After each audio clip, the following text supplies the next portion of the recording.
Good afternoon again. Greetings from Accra, Ghana. Today, I want to talk about the process.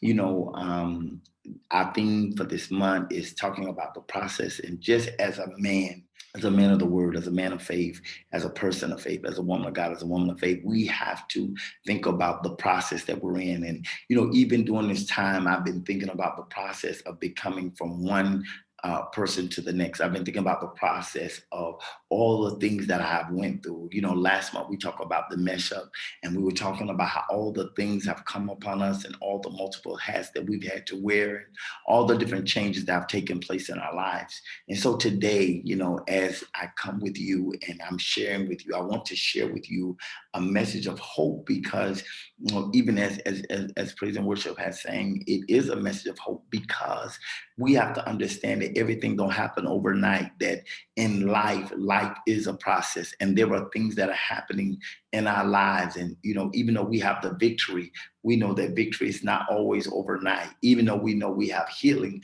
the healing not always immediately. Even though we know we have deliverance, that our freedom don't always come right away. But I'm encouraged in the scripture say we've been making endure for a night, but joy does come in the morning. There is a joy, there is a hope that life is finna get better. I know right now in the middle of this pandemic, I know as New York City has shut down again, indoor dining and all the things that are taking place, that people are losing a sense of hope. But I want to encourage you today that we still have hope. And our hope is in nothing less than Jesus Christ and his righteousness.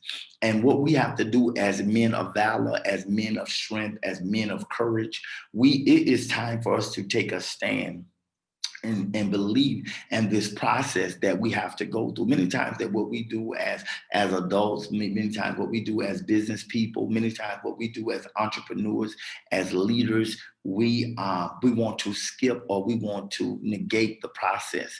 And so today I want to talk a little bit about, if you give me a little space and a little time, I want to talk about the process. And so in order for it to be relatable, I want to go with you in the word of God. I want to go to the word because I believe that, we have to start with a foundation of truth. And so, when we utilize the word and we make it applicable to everyday situations, I feel like it brings a level of validity to it.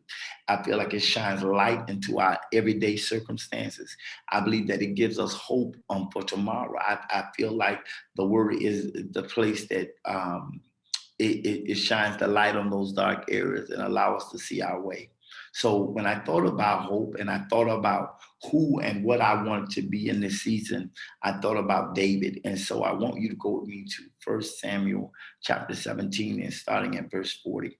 And I'm just going to read you a couple of scriptures, and then I'm just going to talk about, the process of hope. I want to talk about the process, the process itself, when we are uncertain and when we don't know what's going to happen the next day, with the spike in the COVID cases just doubling, with people dying every day, in this season where it's supposed to be celebrating the birth of Christ, where it's supposed to be a very festive season, where it's supposed to be happy times. Many people are dealing with mental health issues. They're dealing with depression.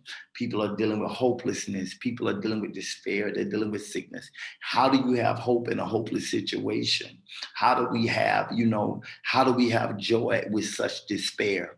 Knowing that, so many people are dying and sick and in the hospital. So many people are in the hospital alone, not even able to connect with their families not able to connect with them, grandparents separated from their grandchildren, fathers separated from their children, mothers separated from their children, college students separated from their children because of this pandemic and all these deaths. I'm talking about this second wave that has occurred that I told you guys were coming. And so we just want to talk about the process of redeveloping the process of hope. And so when I thought about it, I thought about David. And so in 1 Samuel chapter 17, it says, he took his staff, talking about David, in his hand and chose him 5 smooth stones. And out of the brook, he put them in a shepherd's bag, which he had, even in a scrip, and his sling was in his hand. And he drew near to the Philistine. And the Philistine came on and drew near unto David, and the man that bare the shield went before him. And when the Philistine looked about and saw David, he disdained him, for he was but a youth and ruddy and of fair countenance. And the Philistine said unto David, Am I a dog that thou comest to me with staffs? And the Philistine cursed David by his gods. And the Philistine said to David, Come to me, and I will give thy flesh unto the fowls of the air and unto the beasts of the field. Then said David to the Philistine, Thou comest to me with a sword and a spear and with a shield, but I come to thee in the name of the Lord of hosts, the God of the armies of the Israel, whom thou hast defiled. This day will the Lord deliver thee into my hand, and I will smite thee and take thy head from thee, and I will give thy carcass to the host of the Philistines this day unto the fowls of the air, unto the wild beasts of the earth, and all the earth may know that there is a God in Israel. And all the assembly shall know that the Lord saved not with sword and spear, for the battle is the Lord's, and he will give you unto our hands.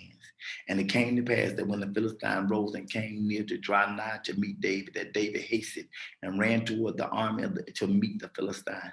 And David put his hand in his bag and took thence a stone and slang it and smote the Philistine in his forehead, that the stone sunk into his forehead, and he fell upon his face to the earth.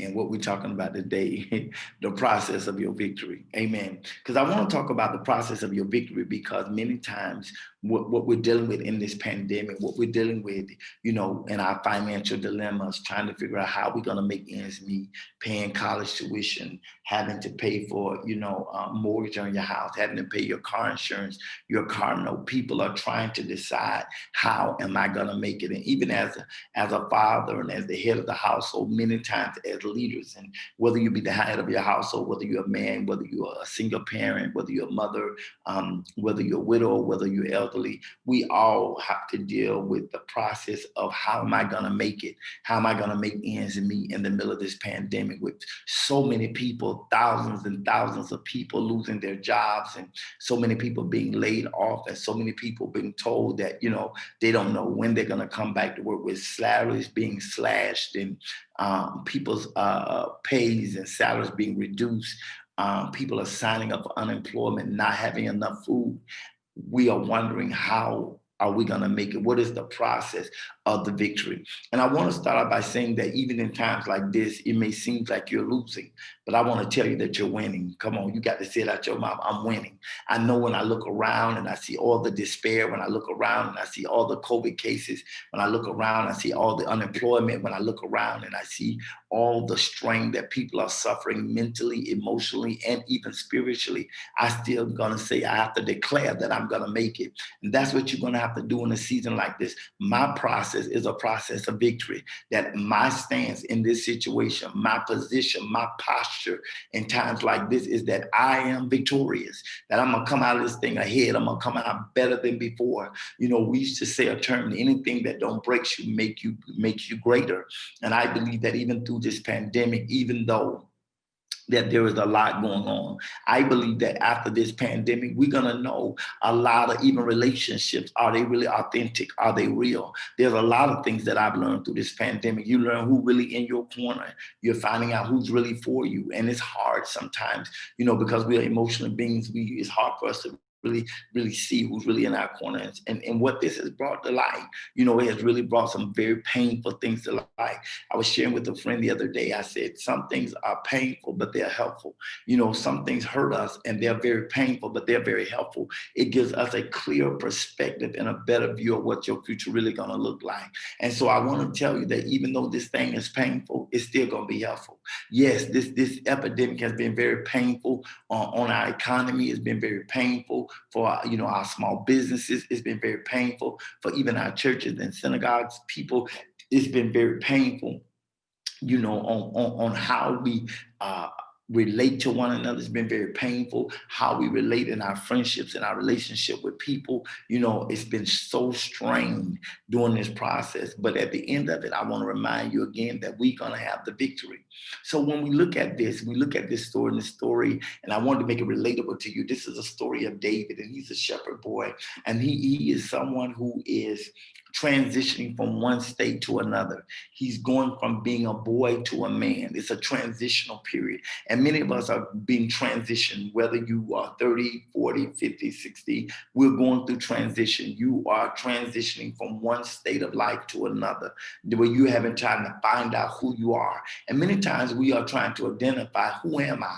Who am I not to everybody else, but who am I to myself? When I lay alone in my bed, or, while I'm in the shower, or while I'm riding in my car, I'm processing, who am I? What is my value? What is my worth? Outside of what everybody else thinks about me, outside of what everybody else feels about me, how do I feel about myself? And this is a process of building and establishing who you are. It's where does my confidence lie? The Bible says, throw not away that confidence, because it has great recompense of reward. There is a reward when I'm confident in whom and what I believe. And this is what I tell people, regardless of what I do, regardless of what I say, regardless of where life takes me. One thing that I'm sure of my faith. My faith is in nothing less than Jesus Christ and his righteousness. It's no goodness of my own where I am, where he's positioned me in life, where he's positioned me in business. It's no credit that I can give to myself.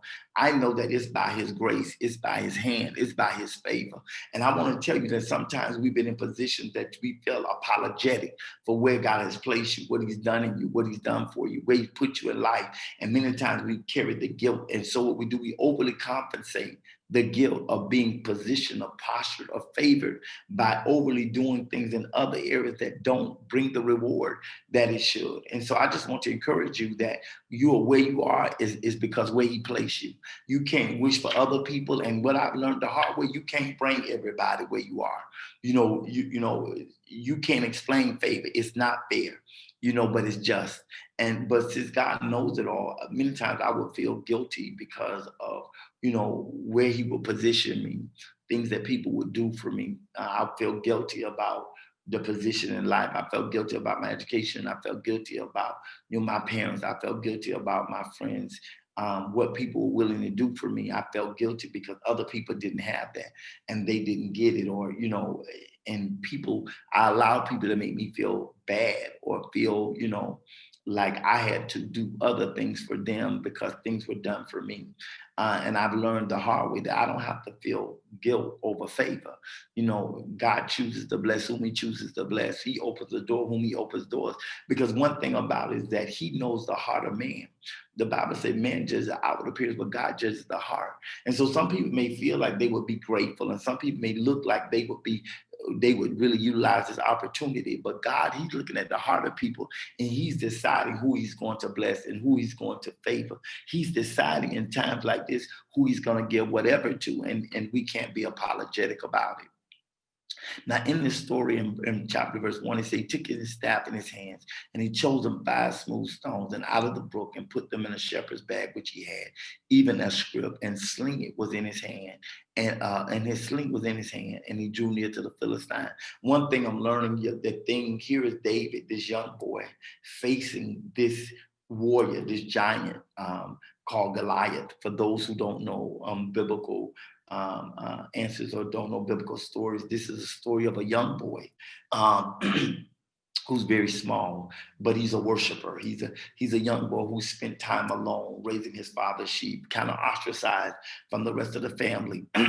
And while he's out there, he has encountered different things that have happened to him that he's had to overcome.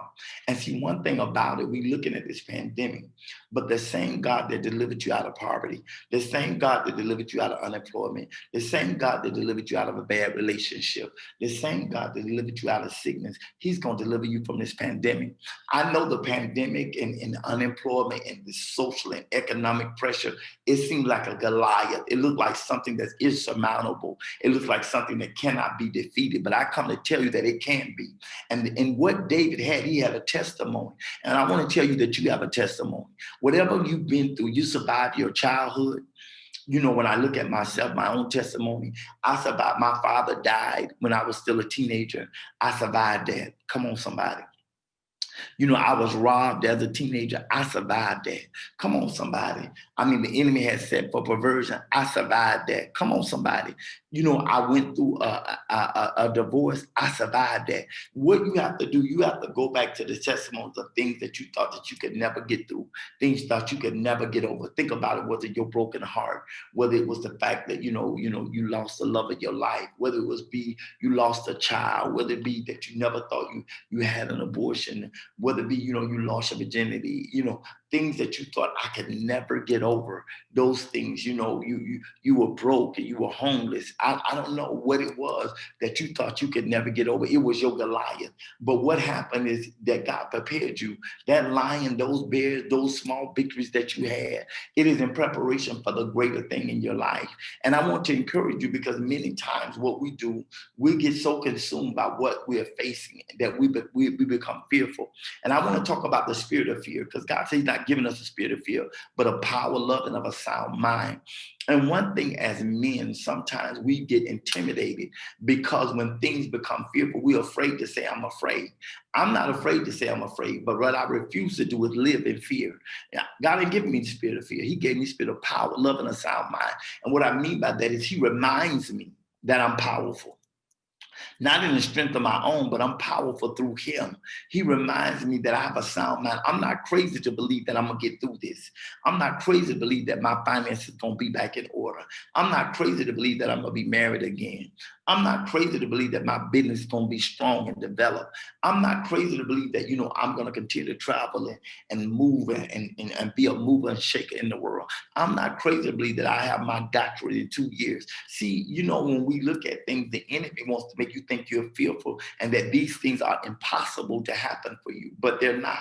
So what he did, David begins to go and he begins to face his fear and then this Philistine. And the story is that while David is coming to approach this Philistine, you got this Philistine giving insults, telling him, who do you think you are? You're not going to be able to do this. You got other people telling him, David, do it this way, do it that way. Listen, my path to victory or my path to success may be very different from your path to success. The thing about Saul tried to get David, put on my armor, be like me. This is the time for you to be yourself. And I think that even through this pandemic, originality is so important. So many times we have gleaned and we have masked ourselves, a collage of so many different people. But I think that through this pandemic, it's given us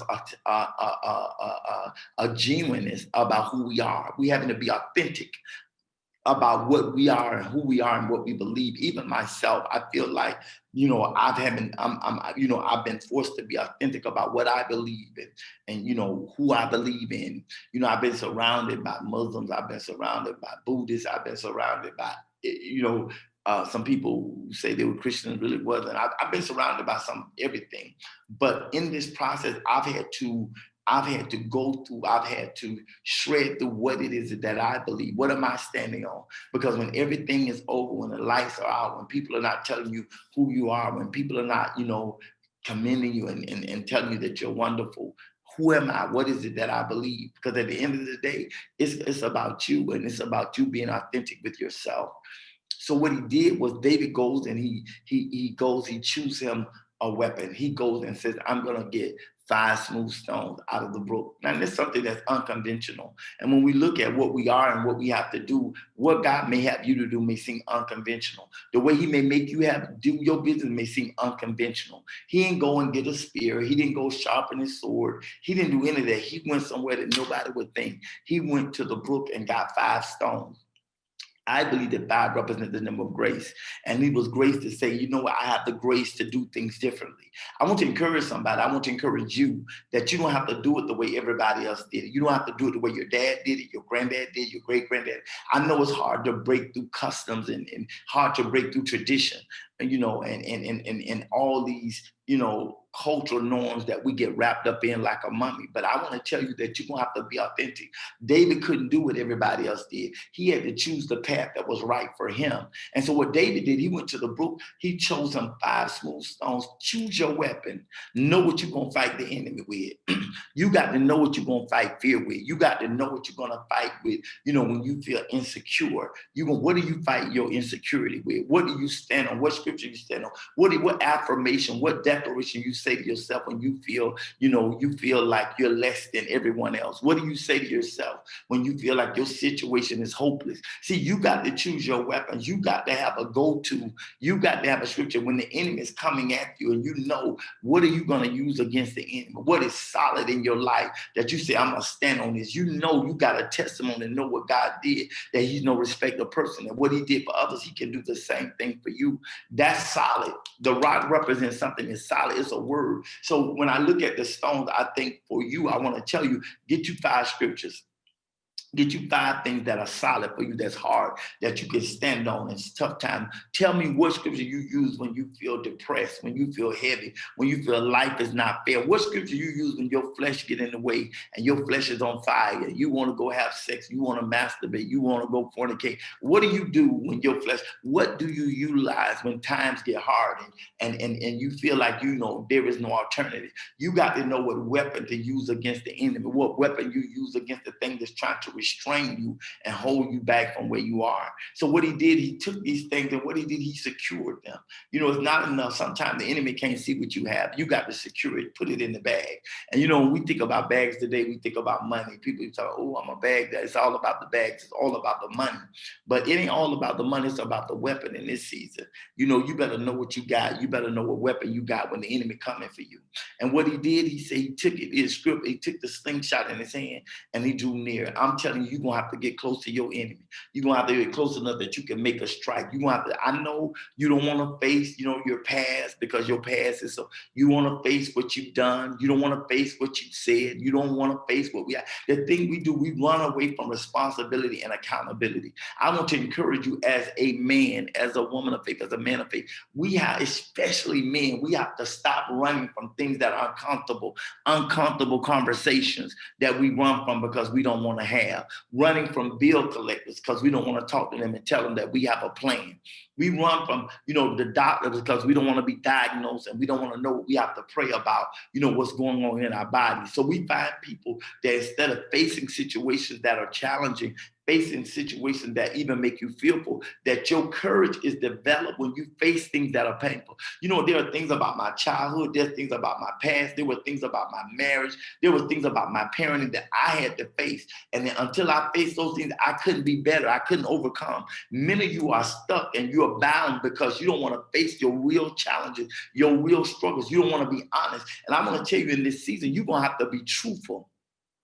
You're going to have to tell the truth. You're going to have to be honest. I'm talking about the real, raw truth, that truth that make you cry in the shower. I'm talking about that real, raw truth that you tell about yourself that embarrass you, that shame you. Until you can tell that truth about who you are, what you've done in your past, you'll never be free from your past. Many of you are bound by your past because you got so many secrets in your past. You've not been honest. You told pieces of the truth, parts of the truth, but you haven't told the whole truth. If you really, this is a true sense of maturity when you decide that, this is the process of David being developed as a man. Even though this thing is fearful, even though this is something that nobody else has defeated, even though this is something that everybody else was fearful of, you got this young boy saying, I'm ready to transition. So I want to ask you, are you ready to transition? Because what David did, he made up in his mind that I'm ready to transition. I'm ready to go from a boy to a man. I know everybody around me is fearful of him. Everybody's afraid of him, but I refuse to be fearful. I'm a little nervous, but I got fear, but I won't let fear hold me back. He says, I'm going for it. I'm pursuing this Philistine. I know it seems like to everybody else, I seem foolish because look at the height of him and the height of me.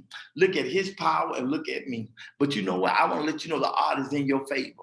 I know it may look like everything is against you and everything that's against you seems bigger, more powerful, more intelligent, better than you. But guess what you have? You got a God that's on your side. Guess what you have? You have truth on your side. And when you have truth and you got God, because God is the truth, that guess what? You become bigger. If God be for you, who can be against you? So the Bible says he goes with his weapons in his hand. And verse 41 says, and the Philistine came on and drew near to David, and the man that bare the shield went before him. Like he had somebody else already there, like, come on, he probably going to deal with this. You know what I'm saying? Like people, they always underestimate you. I want to tell you that in the process, they looking at you, but they don't see that you're transitioning to something greater. They're underestimating you. They don't think that you'll ever achieve what you're going after. They look at you and they hear you talking about your goals, and they hear you talking talking about your dreams and they don't think these things are ever even going to happen. They don't really think these things are possible. What I'm learning that people really appease you. They'll say things that they think that you want to hear, but they really don't believe in you. And I'm reminded of the story of when I was 13 and I had the dream that people were going to be walking down the runway in my clothing and everybody laughed at me and my family. They even laughed. They didn't think, it was possible. They just couldn't see how this little black boy was going to go and travel all over the world, how this little black boy who was without a father, who this black boy, who now had a mother who had to raise him, who this now black boy who had other responsibility, who had to grow up, who had to transition. Nobody believed that this young black boy would ever become who I am. And I'm not who I'm going to be yet.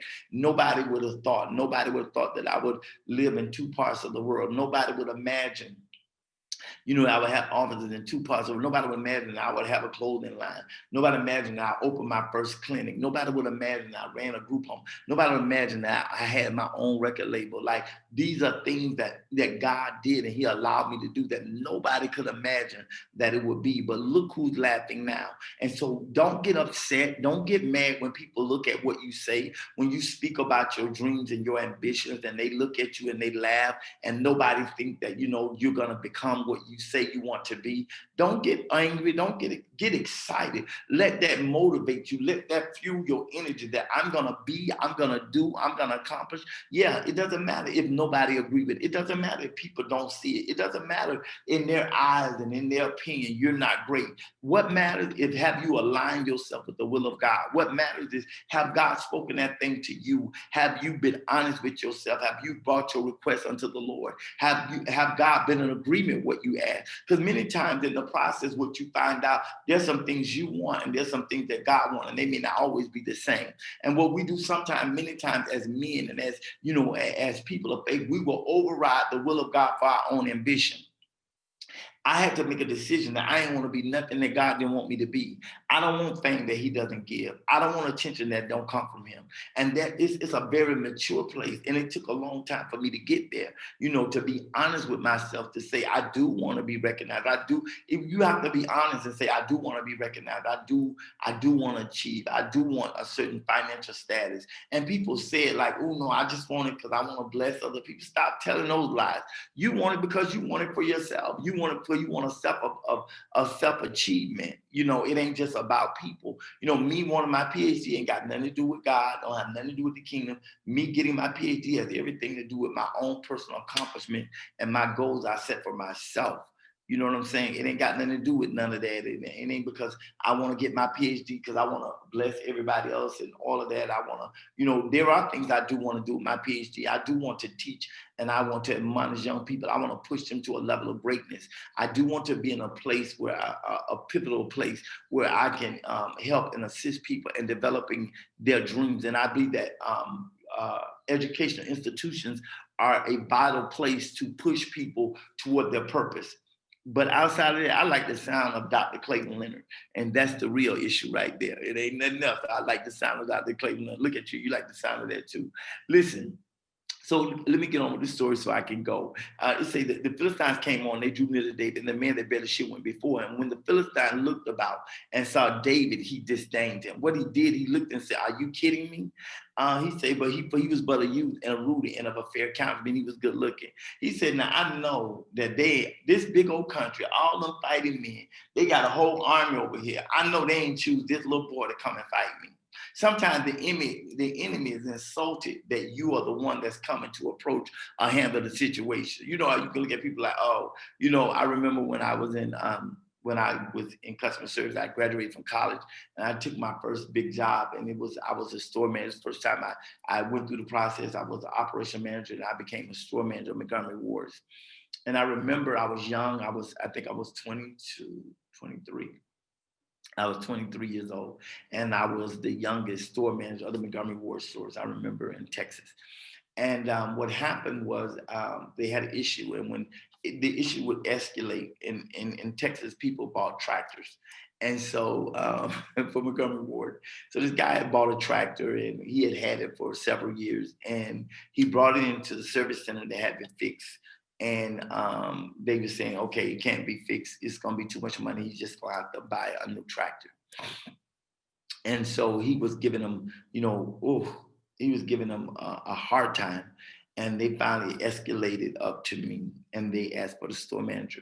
And I came downstairs and I remember coming downstairs and seeing that he was an older white gentleman. And I came downstairs and I said, hi, I'm Clavon Leonard. How can I help you? And he was like, I asked for the store manager. And I said, I am the store manager. And he was like, I know they didn't leave this big store with you in charge. I've been a customer here for over 20 years and I know they wouldn't do that. And basically what he was saying that I know they didn't leave a black man in charge and I definitely know they didn't leave a young black man in charge. And I said, sir, I'm where I am because I've earned my position here. Nobody gave it to me. And trust me, if you allow me, I can, we can, sit down and discuss your situation so we can handle it. And I remember that he was just insulted that I came. He was like, no, I'd rather call the home office and I won't talk to you or whatever. I said, well, then nothing would get accomplished. And so he ended up leaving and several days later, he ended up coming right on back. And guess who he had to deal with? Me. So it doesn't matter. Sometimes the enemy is intimidated because they think that what they should come against, you're not a worthy component. You're not a worthy opponent, not component. You're not a worthy opponent. And they look at you and sometimes your self-esteem has to be intact when people look at you and they don't think much of you.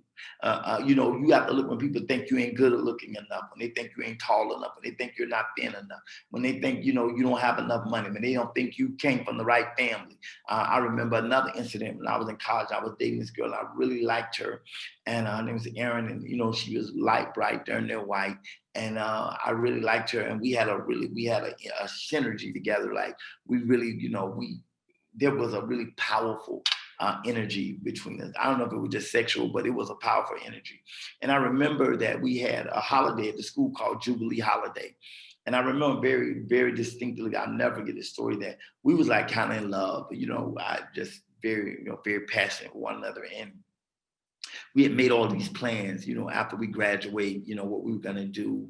We had a plan. And I remember that our parents came down and I met them. They had wanted to meet me. All this time, there was before, all the video pictures and things that we have now, modern technology.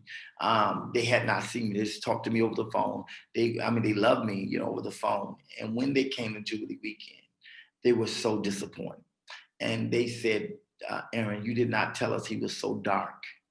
And we can't, this cannot continue because he's going to mess up the color scheme of our grandchildren. And if you marry this man, your kids are going to be dark. They're going to be brown at the very least. They're going to be brown. And, we are very light and, we have a history of being very light. And they didn't want her to date me. And it almost broke my heart. I couldn't believe that I was being judged not by whites, but by blacks. I was being judged by the color of my skin, not for my intellectual ability, not for my talents, not for my good looks, but I was being judged because I was too dark. And that thing was offensive to me. And, ended to say the relationship ended and dwindled because of it. So sometimes people look at you and in their eyes, you're not up to par. And this is how this man, don't let people underestimating who you are. Don't let people who looking at you and don't think there's much to you. Don't let that hinder or restrict you from being great. Come on, say I'm great. You're going to have to say it out your mouth. I am great. Just because you don't think I'm great don't mean I ain't great. Just because you don't think I'm going to make it doesn't mean I'm not going to make it. You're going to see my greatness because I'm in process even now. I'm in transformation stage even as we speak. I may be cocoon right now. I'm being wrapped up, but you wait till I break free. And this is David. Look at him as he transitioned. He said, and the Philistine said to David, you come to me, and I will give thy flesh unto the fowls of the air, and to the beasts of the field. The enemy's always beckoning you, come on. Talking about what he's going to do for you, how they're going to devour you. People always have an antidote. They always have a speech. They always have words of what they're going to do to you. And because they always underestimate your value, your power, and your strength. Let me say it again. People always underestimate your value, your power, and your strength. They will look at you and they think ain't much to you. They will look at you and they'll say there's no power behind you. But don't let people underestimation determine or be the factor in what you become and what you do. You got to stop allowing people to get in your head and limit your capabilities, limit your talent, limit your goals, limit your destiny, limit your dreams based upon their assertions of who they think you are. And so what David did, David wouldn't allow it. He said, listen, he began to tell him, he began to make assertions what he was going to do to David, how he was going to throw David's body out to the fields, and the birds in the air going to have his body. But look, it's your comeback. Tell your neighbor, I got to come back. I got to come back. You must have something to say. You must have something in your arsenal. You may have something to say when the enemy begins to speak to you in a certain manner. There must be a response to certain questions, certain statements. Some things we can't be silent about. There's some things that you can let go when people say and pay it no mind. But there are some statements, there are some questions that must have an answer. There's some things you got to say. You got to have a comeback about some things. And verse 45 is a key component in it. It said, then said David to the Philistine, that cometh to me with a sword and with a spear and with a shield. But I come to thee in the name of the Lord of hosts, the God of the armies of Israel, whom thou hast defiled. He said he had an answer. He said, yeah, you come to me. You think you finna do that. But let me tell you, this is how you coming, and this is the way I'm coming. You coming to me with your sword and your shield and who all you don't defeated and how many wars that you've been in. But I don't come with all of that. I don't have the same history you have. I don't have the same background you have. Don't be intimidated, because sometimes people, they have more in their background than what you have. I don't have that. But what I do know, David told him, I'm coming in the name of the Lord. I'm coming before the King of Kings and the Lord of Lords. That's who I'm coming in the name of. He said, I'm not coming in my own name. I'm not coming in my own strength. I'm not coming with my own praise. He said, but I'm coming in the name of him, and you have defiled him. You have said things out your mouth against God. What we do, we get angry when people talk about our children, your mother, your father, your church. We get angry when people talk about how you dress, your wig, your weave. But don't nobody get angry when people talk against our God. But this is what I respect about David. David had a righteous anger. A lot of y'all are angry, but you angry about the wrong things. You angry because you made the wrong choice. You angry because you were born into the wrong family. You angry because you broke. You angry because you made bad choice. You angry because who you fell in love with. You angry because it didn't work out. You angry for the mistakes that you made. But you don't have a righteous anger. You're not angry because that this world has closed God out. You're not angry because you're not utilizing and walking as a person of faith. You're not angry because, you're not looking at life and having hope in hopeless situations. You're not angry because the right thing. You're angry about things that are personal, things that are having to do with your own choices and your own decisions. But David has a righteous anger. He said, you defile God. Anytime anybody tell you that God ain't who he say he is, they defile him. Anytime people try to lessen him and equate him with a universal God and with Muhammad, and when they try to, with Confucius, and when they try to equate him with, of something else, we have to take a stand and say, no, it's not like that, bro. No. Oh, you can be whatever you want to be. Yeah, you can. You can attempt to be what you want to be, but it's going to take God's grace for you to become it. Just because I want to be a rocket scientist don't mean I'm going to be a rocket scientist. Just because that's my ambition. See, we have to separate ambition for God's divine will. There's a lot of things you may be capable of doing, but have you been called to do it? And that's the difference. People confuse capabilities with calling. Just because you're capable don't mean that's what you're called to do. If you're capable to sing, or capable to dance, or capable to act, don't mean that you're called to the acting field. Or just because you're capable of fixing things don't mean you're called to be an electronical engineer. And what we do, we confuse capabilities with calling. Just because you speak well don't mean that you're called to preach or to teach or to be a motivational speaker. People and a lot of people, they are in the wrong road because somebody told them, oh, you can do that. Oh my God, I love the poster you did. You should be a graphic artist. No, you shouldn't be a graphic artist. That's not you're capable, but that's not your calling. And we really have to differentiate between capabilities and calling, because in the process, you're gonna have to know who you are, and you're gonna have to know what you've been called to do.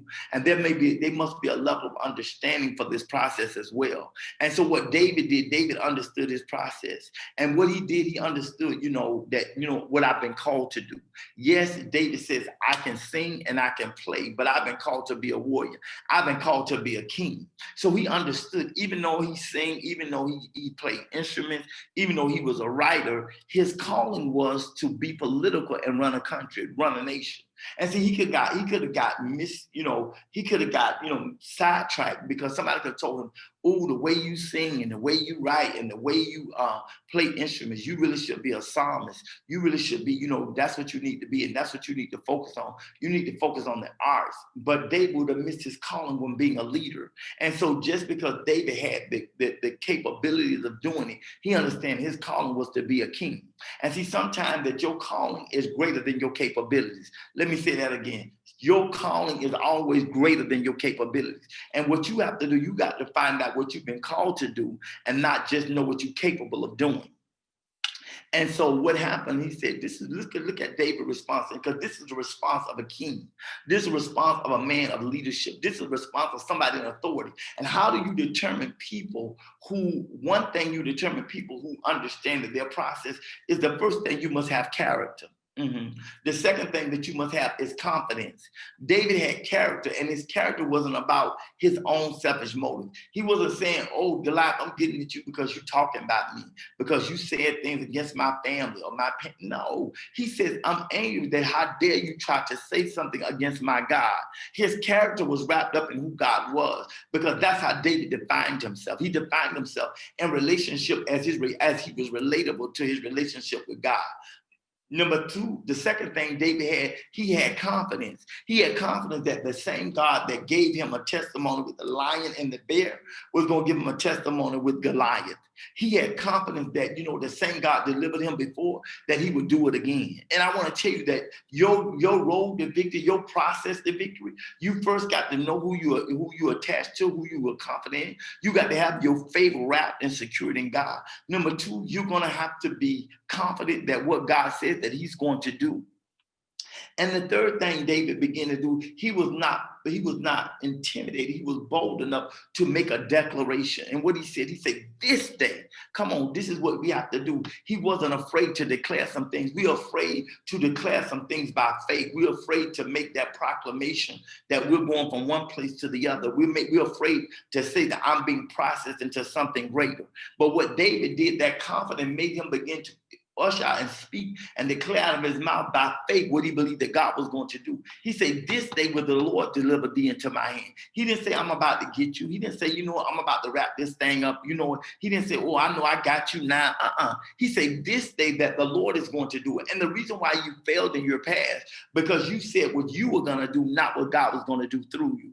You made all these declarations. You made all these assertions about what you were going to do. But guess what? You didn't run it by God. I want to tell you that sometimes as men, we have things one track in our mind, what we're going to do, what we're going to accomplish, what our goals set. But I need to tell you, you need to realign yourself and ask yourself, okay, this is what I'm capable of doing, but is this what I'm being called to do? And is this what God wants me to do right now in this point in my life? You have to remember that when David was writing songs, he was out there in the field.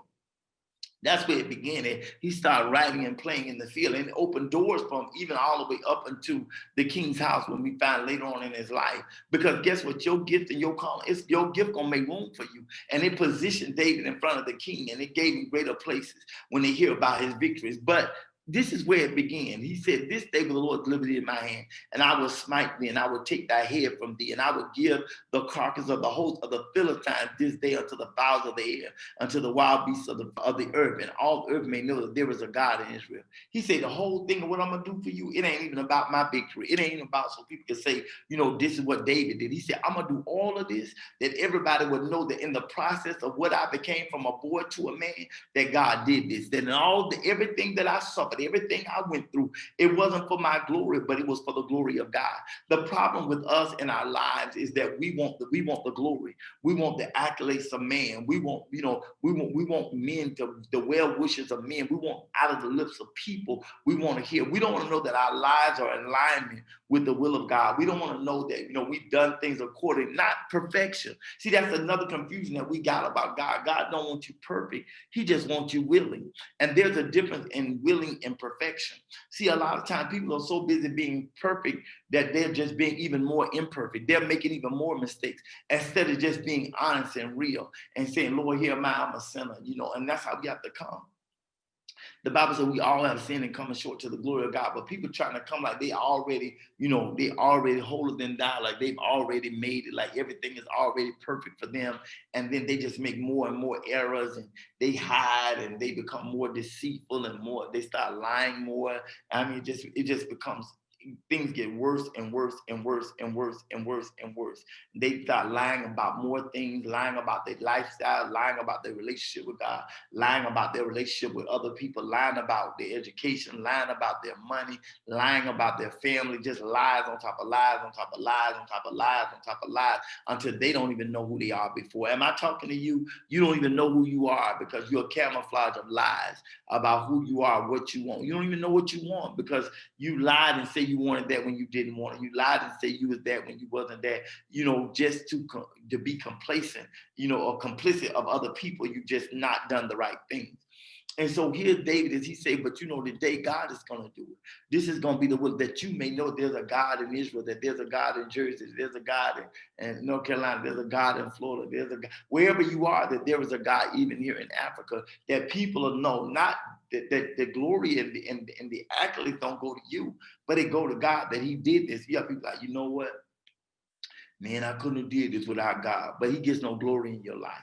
And, I'm careful. I don't go a whole lot of bragging on God, this guy. I just know who he is. And so many times people are so busy trying to make public announcement of who God is, but probably their life so raggedy you couldn't see him nowhere. And to me, it's better for you to be honest and real about where you are and let your lifestyle speak for itself. And so listen, this is what he said. He said, all the assembly shall know that the Lord saveth not with sword and spear. For this battle is the Lord, and he will give you into our hands. Now look at David. He shares the victory with the people. He said, you know what? The way you going about this, he said, everybody who watching, because everybody want to see a fight. Everybody, I don't care where you are, I don't care where you go. People will look around and wait to see a fight. Everybody want to see a fight. That's why you see boxing matches, fighting matches, people they're packed out, sold out in arenas because everybody want to see a fight. You go back to high school, everybody, it's going to be a fight after school. Everybody want to see a fight. Everybody want to see a fight. And so he says, you know what? Everybody who come to see the fight, then come to cheer you on. Some people came to see you get the beat down. But tell them you won't get to see that today, my God. That's what I tell the devil. They'll never get to see the beat down with me. People want to come and see you get defeated. They want to come and see you fail. They want to come and see things not work out for you. But you're going to have to stand. You're going to have to stand in the victory and the authority of God. You're going to have to stand and know that this is what God has done. You're going to have to stand and say, this is what God has done. And this is what God has said. And this is how God moves. You're going to have to stand and know what God has done. So you're going to have to stand in victory. You're going to have to stand in assurance that the God that we serve is able and that he's going to do it. You're going to have to know that this process is going to develop you from a boy to a man, from a girl to a woman. You're going to have to know that this brings you from a Christian to a leader. This is going to have to let you know that you're willing to cross this to another a level of maturity, of leadership, that you're ready to accomplish the next task, that you know that the glory ain't none of yours. And how you know people know the glory ain't theirs? Because they'll say, well, I can't do this and I can't put up with them and I ain't going to be able to do it. That's people who still battle with themselves. When you understand this thing ain't about you, you ain't got no, I can't, this me right now. I'm just saying me and this. Because ain't no me when it comes to his will. Ain't no me, ain't no I, ain't no what I feel and what I do. Ain't no emotions in the will of God. It's just, I got to do it. And when you reach a place of maturity, you stop saying what you can't do, what you don't want to do, what you don't feel like doing. You say whatever his will is, and that's what I'm going to do. I just look at people, I'm amazed at people talking about they love God so much and they want to do all these great things for God. And the minute that he tells them something that's uncomfortable for them or something that they don't want to do or something that they didn't think they would have to do, all all of a sudden you start finding out the nature of people. Or, I'm not going to say I can do that, and I'm not going to put pressure on myself. And, I'm not perfect. People start putting all these titles, and they start putting all these things together when they just really just don't want to do the will of God, when they just don't want to stand and walk upright. Just be honest and say, I'm not going to do it. Just be honest and say, I'm in my flesh. Just be honest and say, I'm intimidated, I'm fearful, I'm doubtful for who I am. But stop lying about your process and acting like you've already accomplished, or you already in a posture of maturity and wisdom that you have not accomplished. And quit saying you're doing it by faith. Quit doing it by faith and do it in faith. So listen what they have. Listen what happens here. And say in verse 48, saying, it came to pass that when the Philistine arose and came to drew nigh to meet David, that David hastened and ran toward the army to meet the Philistine. He ran toward. I'm telling you, in this season, quit running away from things and run to it. You got to face it head on. Let's go with all your power, with all your authority, with all your inferiorities, with all your inferiority complexes, still run. With all your, what if I don't make it, still run. With all your, I don't know if I can do it, still run. You're going to have to take courage in this season, and you're going to have to do what you thought could never be done. You're going to have to take courage and go after, even though it seems like, it's never going to happen for me. You're going to have to take the courage to say, God, I'm coming because you told me. I'm doing it because this is what you said. I don't understand it. I don't like it. It makes me nervous. I feel like anything can happen. I feel like I'm be defeated. But if I get defeated, I'm going to go down in the name of the Lord. And that's what I want to tell you. If you go down in the name of the Lord. Because this battle, what David said, he said, I like what he did. He said, this battle is not mine. This battle is yours. This is your battle, God, but we're going to have the victory. It's your battle. This ain't something I'm initiating. I'm trying to make a stand for you. I'm trying to make a stand for what you told me. And so what he does, he shifts, the victory to God and not to himself. And a lot of times I fail because I want the victory for Clavon. I wanted it. I wanted to say that I did it. I wanted to say that I accomplished. I wanted to say that I made it happen instead of saying this is what the Lord did. Now people say, I thank God, that I got my degree, but you ain't really thanking God. You saying, I really did this. I'm the one that stayed up all night. I'm the one that took all them tests. I'm the one that wrote all them papers. And people, they say things out of their mouth, but they really don't mean it in their heart. And for me, I just been saying, God, let my heart be true. Let my heart be true.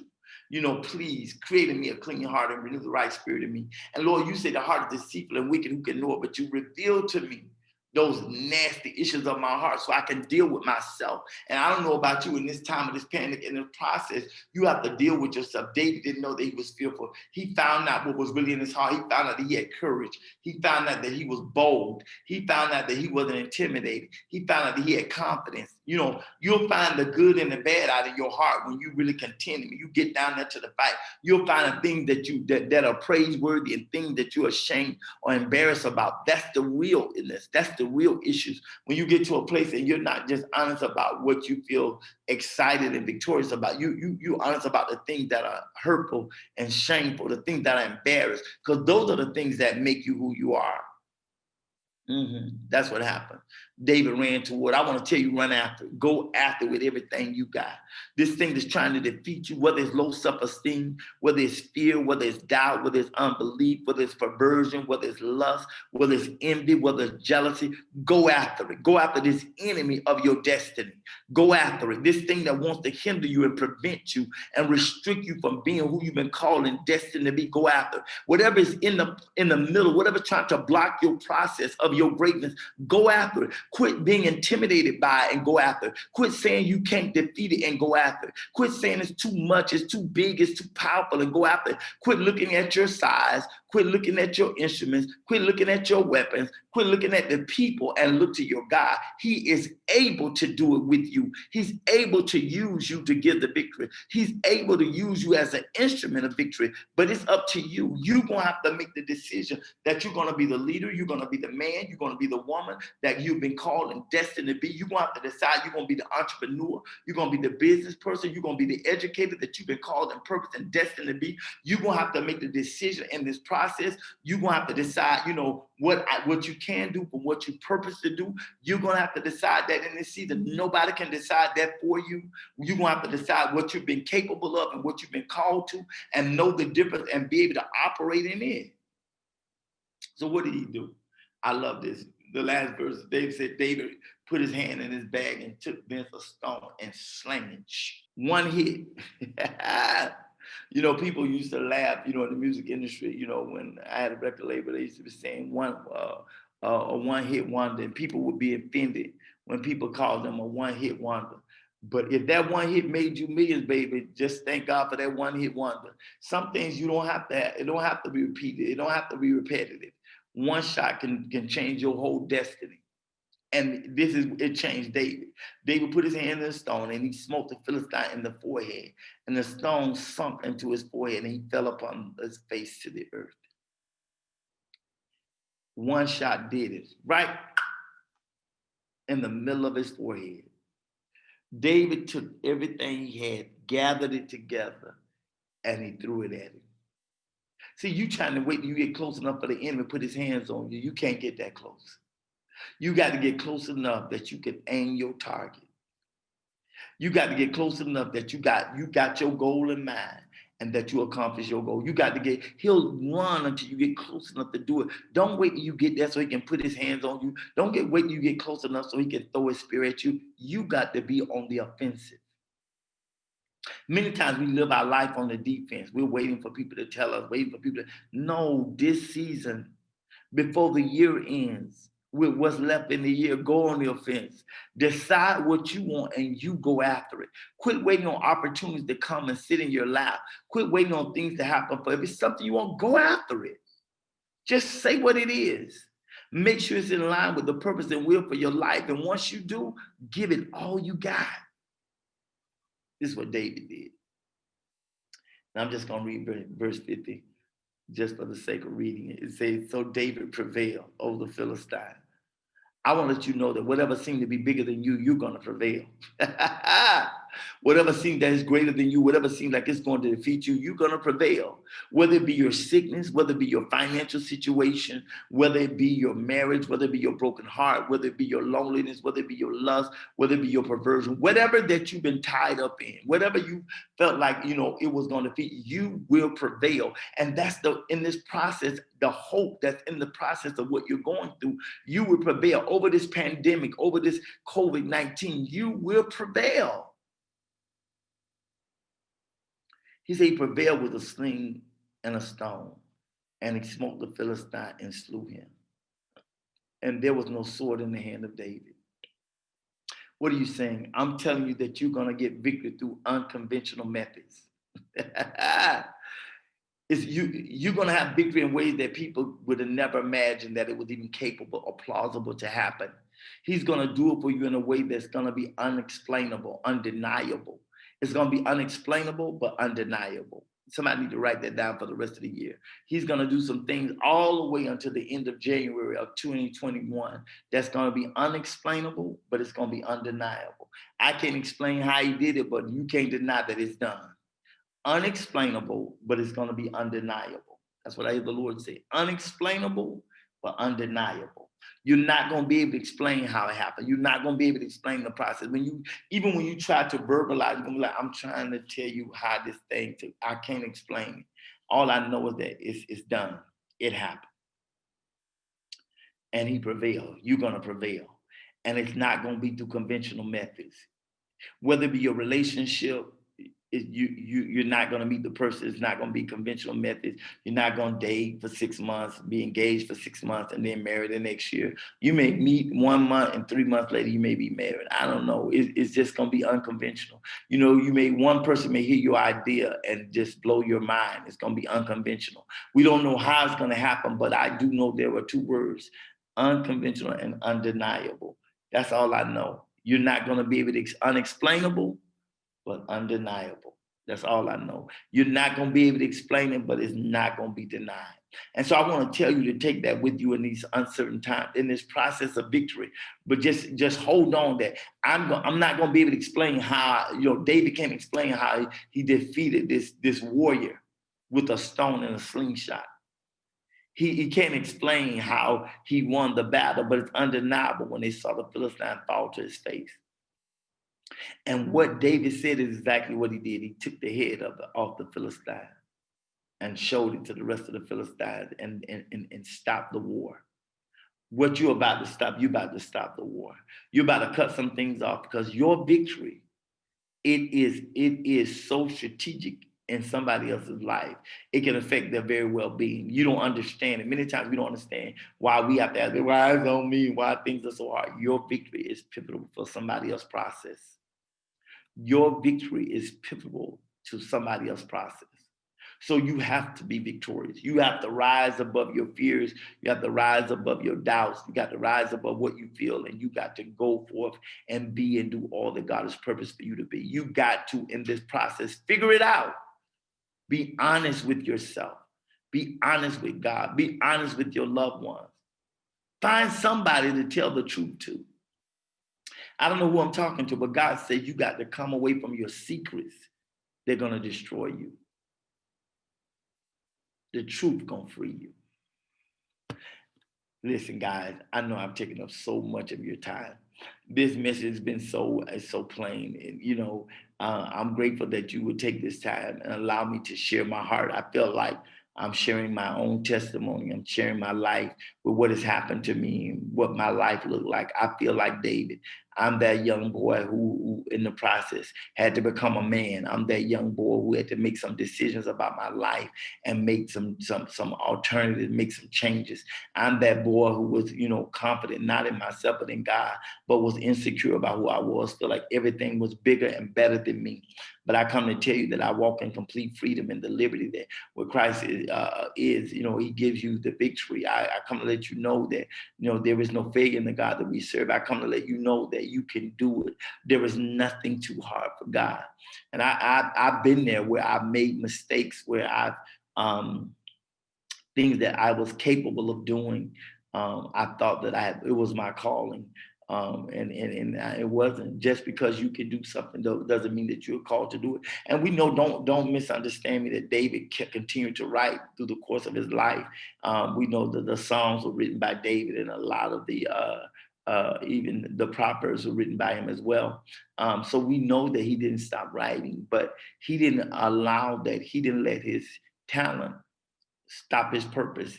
He didn't say, because he kept writing, but he understood he was called to kingdom and he was called to be a king. I just want to let you know, don't diminish what you've been called to, because what you can do. And a lot of times you can condescend what you've been called to do by what you're capable of doing.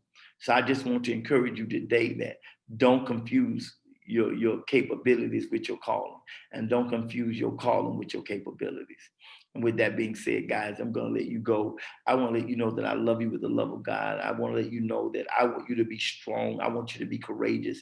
I want you to be victorious. I hope my transparency about me, about my life, about my failures, about my brokenness, about my pain, about my disappointments, about my lust, about whatever it is that I've been faced with. I've been very transparent with you guys, because I want you to know that life is real, and I don't want to live behind a glass wall pretending for one thing and it's something absolutely something else.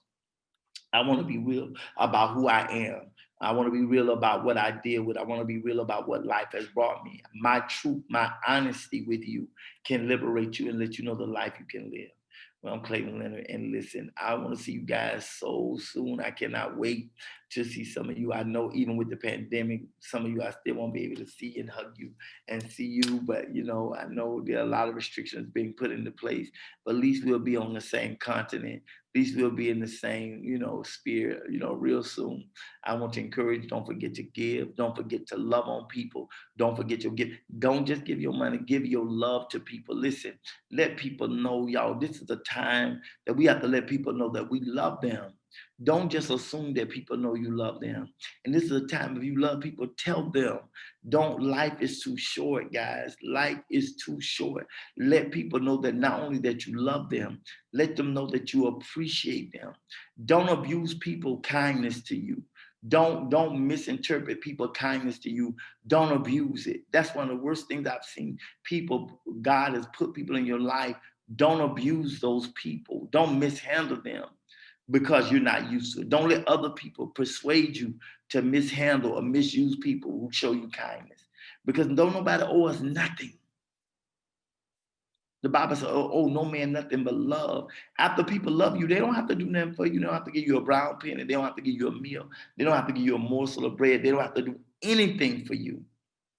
So any act of kindness that people do for you, be grateful. Don't take advantage of it. Don't abuse it. Don't mishandle it, and don't misuse it.